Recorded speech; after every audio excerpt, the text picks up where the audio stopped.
Salut les investisseurs, dans cette vidéo, on va analyser ensemble un dossier qui m'a été demandé par un abonné. Il s'agit de Stiff, un spécialiste des protections contre les explosions et de la manutention en vrac. Pensez à vous abonner à la chaîne si ce n'est pas déjà fait, et on commence tout de suite avec le cours de l'action de Stiff qui a été introduite en bourse fin 2023, donc c'est tout récent. On a un cours de l'action qui a quasiment quintuplé depuis l'introduction en bourse. Est-ce que c'est encore le moment de s'intéresser à cette entreprise? On va regarder ça. Il n'y a pas beaucoup d'infos sur le chiffre d'affaires. La croissance a l'air d'être de 70%. Bon, il faut avoir un peu de recul pour juger. On est sur une société qui a une très forte croissance.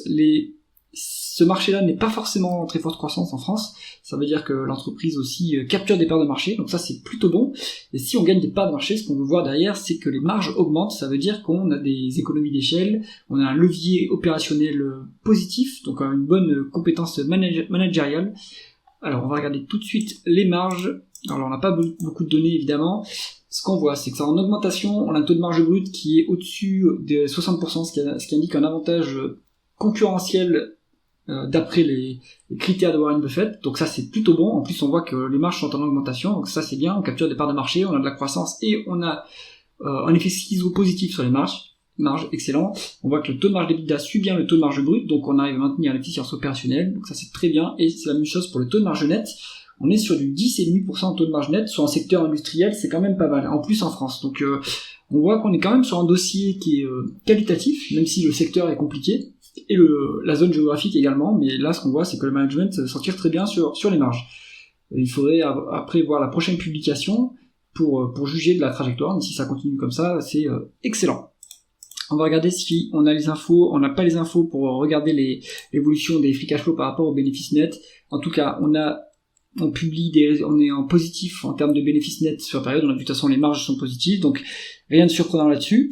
Ce qu'on va regarder, c'est la rentabilité opérationnelle. Alors, bon, la médiane, elle ne veut rien dire, 18,3% en médiane, mais la dernière valeur qu'on a, c'est 23,5% en termes de rendement des capitaux investis, ça c'est excellent. On est sur une bonne rentabilité. On est sur une rentabilité qui est inférieure à la croissance, du coup la croissance il va falloir la financer quand même, mais pour la financer on a sans doute de la trésorerie, en tout cas peut-être que l'introduction en bourse a servi à financer cette croissance. On va regarder tout de suite l'endettement, on voit qu'on est cash net sur Stiff, donc ça c'est pas mal.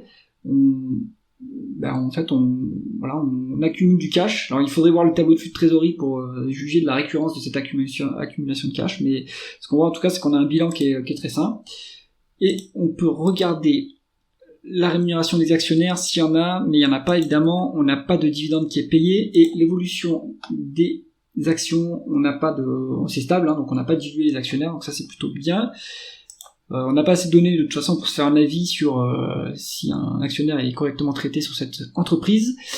Ce qu'on peut regarder en revanche, c'est la valorisation. Alors on a deux multiples qu'on peut regarder, donc le multiple de valeur d'entreprise sur EBITDA, la médiane ne veut rien dire toujours, puisque on n'a pas assez de données, on n'a pas assez de recul, mais on a une valeur d'entreprise sur EBITDA de 7,4 à l'heure actuelle, donc ça commence à être un peu cher, surtout pour une entreprise qui opère dans un secteur aussi cyclique. Maintenant on a une forte croissance, donc c'est normal qu'on soit chèrement valorisé. En plus, si on prend les prévisions des analystes en termes d'EBITDA, on est sur à peu près du 10-11, donc c'est pas si cher payé. Maintenant, on peut regarder ce qui se passe en termes de price earning, donc on est sur du 25 sur les 12 derniers mois, c'est pas si élevé que ça pour une société de croissance, et si on se place sur les 12 prochains mois, on est à 18,8, c'est pas si cher que ça non plus pour une société qui a autant de croissance. Conclusion du dossier Stiff, en général j'évite les introductions en bourse récentes, mais les chiffres montrent qu'on est quand même sur une société qui a une bonne croissance, une bonne rentabilité, une valorisation qui est pas si élevée que ça. Maintenant c'est une small cap, donc la communication est pas si détaillée que ça. On n'a pas les tableaux de flux de trésorerie, donc ça c'est un peu dommage. On n'a pas la réalité de la conversion des bénéfices nets en free cash flow, donc ça c'est un point à creuser. Si peut-être que dans les communiqués en fait l'information est disponible, mais sur Coefficient ce n'est pas le cas. Voilà, pour moi, comme on est sur un dossier micro cap, enfin small cap on va dire, il n'y a pas encore beaucoup de gérants qui sont sur la société, donc un particulier sera avantagé. Il n'y a peut-être pas beaucoup de liquidité. Maintenant, si on place sur un horizon long terme, je pense que ça pourrait être intéressant cette entreprise, puisque les multiples sont pas si chers que ça, et il y a de la croissance. Et après, une fois qu'on aura passé un certain seuil de capitalisation boursière, il va y avoir des fonds d'investissement qui vont entrer sur le titre, ce qui boostera encore le cours. J'espère que cette analyse vous a intéressé. Si c'est le cas, mettez un pouce vers le haut et pensez à vous abonner à la chaîne. À bientôt.